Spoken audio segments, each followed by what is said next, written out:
Syrup village arc. अब तक हमने देखा कि नामी भी लूफी का क्रू ज्वाइन कर लेती है, लेकिन वो इन्हें बताती है कि इस छोटी सी नाव से वो ग्रैंड लाइन नहीं जा सकते, उन्हें एक बड़ी शिप चाहिए होगी और ढेर सारा खाना भी, जिसके लिए वो पास के ही आइलैंड पे जाने का फैसला करते हैं। उस आइलैंड पर हम ऊसोप नाम के आदमी को देखते हैं जो चिल्ला रहा था कि पायरेट्स आ रहे हैं, सब अपनी जान बचा के भागो, लेकिन कोई उसकी बात पे ध्यान नहीं देता। ऊसोप असल में एक झूठा है और वो अक्सर गाँव में चिल्लाता रहता है कि पायरेट्स आ रहे हैं और उसके इस झूठ से गांव वाले परेशान हो गए हैं। ऊसोप ने अपना ही एक पायरेट्स क्रू भी बना रखा था जिसमें 3 बच्चे थे, कैरेट, पेपर और ऑनियन। ऑनियन ऊसोप को आके बताता है कि उनके आइलैंड में सचमुच के पायरेट्स आ गए हैं, लेकिन वो सिर्फ 3 लोग हैं। ये असल में लूफी का क्रू था। ऊसोप इन्हें डराने की कोशिश करता है कि उसके पास 80 मिलियन पायरेट्स की सेना है, तो ये लोग उसका गाँव छोड़ के भाग जाएं। लेकिन नामी तुरंत ही समझ जाती है कि ऊसोप झूठ बोल रहा है। लूफी पहचान जाता है कि ऊसोप यासोप का बेटा है। यासोप भी एक पायरेट है जो शैंक्स के क्रू में है और लूफी उससे बचपन में कई बार मिला है। नामी ऊसोप को बताती है कि वो यहाँ एक बड़ी शिप के लिए आए हैं। इस गांव में एक बड़ा सा मेंशन है, शायद उसमें रहने वाले लोग इनकी मदद कर सकें। मेंशन का सुन ऊसोप यहाँ से भाग जाता है। उसके छोटे पायरेट्स यहाँ आते हैं तो उन्हें लगता है कि लूफी के क्रू ने ऊसोप को ही खा लिया है। तुमने ऊसोप के साथ क्या किया बताओ? उसको तो हम खा गए। खैर, इस मेंशन की ओनर का नाम काया है। 1 साल पहले ही उसके पेरेंट्स की डेथ हो चुकी है। तब से ही काया की तबीयत ठीक नहीं रहती। काया की देखभाल उसका बटलर क्लैडोर करता है जो 3 साल पहले ही उनके यहाँ काम पे लगा था। ऊसोप काया से मिलने आता है और उसे अपनी झूठी कहानियां सुनाता है, जो सुन काया बहुत हंसती है और इस चीज के लिए तीनों बच्चे ऊसोप की बहुत इज्जत करते हैं। लूफी अब सीधा काया के सामने कूद पड़ता है ताकि उससे एक शिप मांग सके, लेकिन क्लैडोर इन लोगों को यहाँ से जाने को बोलता है। वो ऊसोप के साथ साथ उसके बाप की भी बेइज्जती करने लगता है कि उसका बाप एक लीचड़ पायरेट है, जो सुन ऊसोप को गुस्सा आ जाता है और वो क्लैडोर को एक मुक्का मार देता है, जो देख काया ऊसोप को यहाँ से जाने को बोल देती है। गांव में ये लोग जेंगो नाम के आदमी से मिलते हैं जो उन तीनों बच्चों को हिप्नोटाइज करके दिखाता है और खुद भी उनके साथ बेहोश हो जाता है। इसके बाद ये जेंगो क्लैडोर से मिलने जाता है। हमें पता चलता है कि क्लैडोर तो असल में एक फेमस पायरेट कैप्टन कूरो है। सबको लगता था कि वो मरीन्स के हाथों मारा गया है, पर वो यहाँ बटलर बन के रह रहा था। क्लैडोर का प्लान था कि उसके पायरेट्स गांव पर अटैक करेंगे और फिर काया को मार देंगे, लेकिन काया को मारने से पहले जेंगो को उसे हिप्नोटाइज करना होगा ताकि वो अपनी वसीयत में सब कुछ क्लैडोर के नाम पे कर दे। क्लैडोर का असली मकसद काया की दौलत हासिल करना था और इसीलिए वो 3 साल से उसके यहाँ काम कर रहा था ताकि सबका भरोसा जीत सके, और उसका ये प्लान ऊसोप और लूफी सुन लेते हैं। लूफी क्लैडोर पे चिल्लाने भी लगता है।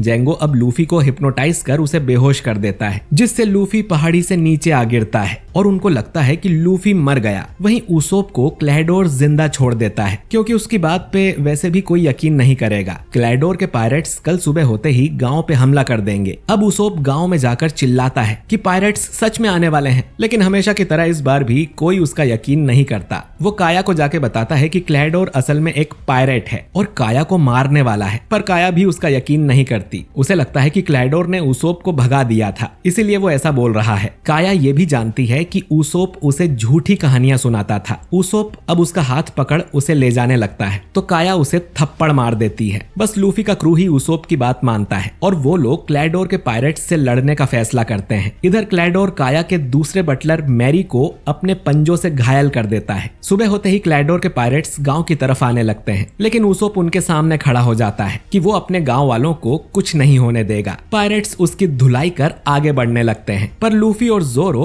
उन सभी पायरेट्स को धूल चटा देते हैं। जेंगो उन सब पायरेट्स को हिप्नोटाइज कर देता है और कहता है कि वो लोग बहुत स्ट्रांग हैं और उन्हें अटैक करने को बोलता है, पर उसने लूफी को भी हिप्नोटाइज कर दिया था, जो उन पायरेट्स पर मुक्कों की बारिश कर देता है। फिर वो इनकी शिप का बाम्बू उखाड़ कर पायरेट्स पर ही गिरा देता है और खुद भी बेहोश हो जाता है। क्लैडोर ये देखने मेंशन से निकल जाता है कि पायरेट्स अब तक आए क्यों नहीं, और काया मैरी को देख लेती है जो अब भी जिंदा था। वो काया को बता देता है कि क्लैडोर एक पायरेट है और वो काया को मारना चाहता है और ऊसोप सच बोल रहा था। इधर जेंगो अब म्याऊ ब्रदर्स शैम और बूची को बुलाता है जिन्हें रोकने के लिए सिर्फ जोरो था, क्योंकि लूफी तो सो रहा है। शैम जोरो पे अटैक करता है और उसकी 2 तलवारें चुरा लेता है। जोरो सिर्फ एक तलवार के साथ ठीक से नहीं लड़ सकता, तो ये दोनों उस पे भारी पड़ने लगते हैं। नामी उसकी तलवारें लेने जाती है तो जेंगो उसे घायल कर देता है। तभी क्लैडोर यहाँ आ जाता है और अपने पायरेट्स पे चिल्लाने लगता है कि उन्हें इतना टाइम क्यों लग गया। वो इन्हें 5 मिनट देता है जोरो को मारने के लिए, वरना वो खुद अपने पायरेट्स को मार देगा। ये सुन शैम और बूची जोरो पे अटैक करने भागते हैं, लेकिन नामी जोरो की बाकी दोनों तलवारें उसकी तरफ फेंक देती है और तीनों तलवारों के साथ जोरो एक ही वार में उन दोनों को हरा देता है। जेंगो फिर हिप्नोटाइज करके बूची को वापस खड़ा कर देता है, लेकिन इतनी देर में नामी लूफी को जगा देती है। अब तक काया यहाँ भी आ गई थी। क्लैडोर गलती से उस पे अटैक कर देता है तो उसोप बीच में आकर काया को बचा लेता है। इसके बाद क्लैडोर उसोप को मारने ही वाला था, पर लूफी दूर से अपना हाथ लंबा करके उसे जोरदार मुक्का मार देता है। क्लैडोर अब जेंगो से कहता है कि वो काया को हिप्नोटाइज करके मार दे, लूफी को वो खुद संभाल लेगा। वहीं जोरो बूची से लड़ने में बिजी था। उसोप की भी हालत खराब थी, तो वो अपने छोटे क्रू से कहता है कि काया को लेकर यहाँ से भाग जाओ और उसे प्रोटेक्ट करो, और वो तीनों ऐसा ही करते हैं।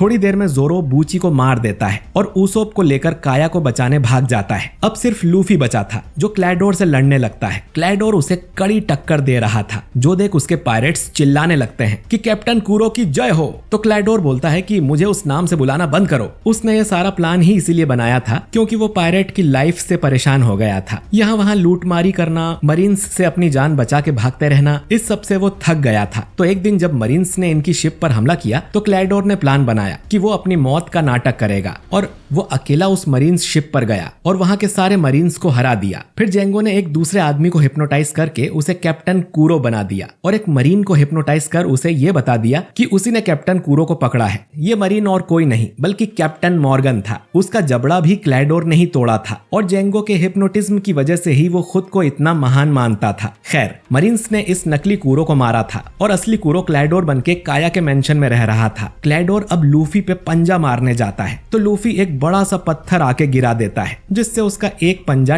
टूट जाता है। क्लैडोर आगे बताता है कि वो वैसे भी अपने सारे पायरेट्स को मारने ही वाला था, क्योंकि सिर्फ वही लोग हैं जो उसकी असली आइडेंटिटी जानते हैं। फिर वो काया की दौलत के साथ शांति से इस गांव में रहेगा। लूफी अब क्लैडोर से कहता है कि भले ही उसके क्रू में सैकड़ों लोग हों, लेकिन उसोप फिर भी उससे अच्छा कैप्टन है, क्योंकि उसके पास दिल है। इतना कहकर लूफी क्लैडोर को मुक्का मार देता है। क्लैडोर अब अपनी स्पेशल मूव करने लगता है, जिसमें वो इतनी ज्यादा स्पीड से अटैक करता है कि उसे भी पता नहीं चलता कि वो किस पे अटैक कर रहा है। वो अपने ही पायरेट्स को मारने लग जाता है, जो देख लूफी को और भी गुस्सा आता है। इधर जेंगो ने उन तीनों बच्चों को पकड़ लिया था। उन्हें बचाने के लिए काया खुद सामने आ जाती है कि वो जेंगो की हर बात मानेगी, वो बस उन बच्चों को छोड़ दे। काया अब अपनी वसीयत में अपनी सारी दौलत क्लैडोर के नाम कर देती है, जिसके बाद जेंगो काया को मारने वाला था, पर तभी जोरो और उसोप यहाँ आ जाते हैं। पर वो थोड़ा दूर थे, तो वो तीनों बच्चे जेंगो के पिछवाड़े में एक फावड़ा घुसा देते हैं। फिर उसोप अपनी गुलेल से सीधा जेंगो के मुंह पर निशाना लगाता है, जिससे एक धमाका होता है। इधर लूफी किसी तरह क्लैडोर को पकड़कर उस पे ही बैठ जाता है और अपनी गर्दन लंबी करके उसके सिर पे जोरदार टक्कर मारता है, जिससे क्लैडोर की बत्ती गुल हो जाती है। लूफी फिर उसकी बॉडी उन पायरेट्स को दे देता है और कहता है कि भाग जाओ और वापस कभी मत आना। अब तक नामी उनकी शिप का खजाना भी चुरा लाई थी और लूफी थक कर लेट जाता है। इधर उसोप काया और बच्चों से कहता है कि आज जो कुछ हुआ उसके बारे में गांव वालों को ना बताए, उन्हें फालतू में चिंता होगी। इधर गांव वाले सोच रहे थे कि वो झूठा उसोप अब तक आया क्यों नहीं, उसकी वजह से इनका अच्छा टाइम पास हो जाता था। उसोप लूफी के क्रू का शुक्रिया करता है उसकी मदद करने के लिए और बच्चों से कहता है कि वो एक असली पायरेट बनने के लिए समुद्र में जा रहा है, जो सुन तीनों बच्चे बहुत इमोशनल हो जाते हैं। काया लूफी और उसके क्रू को एक बड़ी शिप तोहफे में देती है, जिसका नाम था गोइंग मैरी। उसोप काया को भी गुड बाय बोलता है कि वो पायरेट बनने जा रहा है और वापस लौटकर वो उसे अपने एडवेंचर की असली कहानियां सुनाएगा। जोरो और लूफी उससे कहते हैं कि नाटक बंद करो और जल्दी शिप पर आ जाओ, और इसी के साथ उसोप भी लूफी का क्रू ज्वाइन कर लेता है और ये लोग अपनी शिप के साथ यहाँ से निकल जाते हैं। मैरी से हमें पता चलता है कि